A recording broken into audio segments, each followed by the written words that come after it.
புறநகர் கமிஷனர் ஜாங்கிட்டிடமும் புகார் மனு அளித்துள்ள வனிதா நடிகர் விஜயகுமார் பிரச்சனையில் நியாயம் கிடைக்கும் வரை ஓயப்போவதில்லை என்று கொந்தளித்துள்ளார்.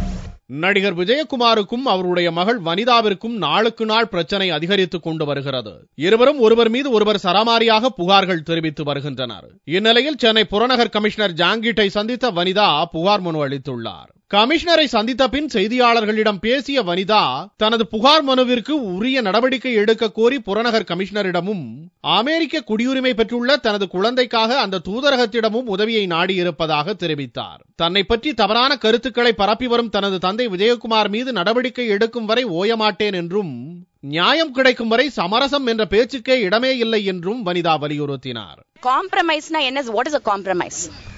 அசிங்கப்பட்டதுக்கு அப்புறம் குழந்தைங்க எல்லாம் இந்த ட்ராமாவை பார்த்ததுக்கு அப்புறம் எம்பாரஸ் ஆனதுக்கு அப்புறம் என் புருஷன் 2 நாள் போய் ஜெயில அநியாயமா உள்ள பிடிச்சு தள்ளினதுக்கு அப்புறம் அப்பனாவது ஆத்தாவாவது உண்மை, நேர்மை, நாணயம் அதுதான் எனக்கு வேணும். வேற எதுவுமே எனக்கு தேவையில்லை.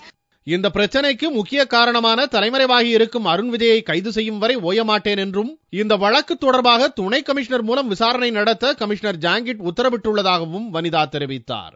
எங்க அப்பாவும் நானும் மோதிக்கிட்டு இருக்கோமே தவிர யாருமே ஹீரோவோ அருண் விஜய் நாடு கடத்திட்டாங்க. நாடு கடத்திட்டு நாடகம் ஆடிக்கிட்டு இருக்காங்க. அதுதான் உண்மை. அருண் விஜய் திரும்பி வரணும். சட்டப்படி அவர் மேல ஆக்ஷன் எடுக்கணும். கோர்ட்டுக்கு போறதுக்கு முன்னாடி தெரிஞ்சு போச்சு உண்மை எங்க இருக்குன்ட்டு.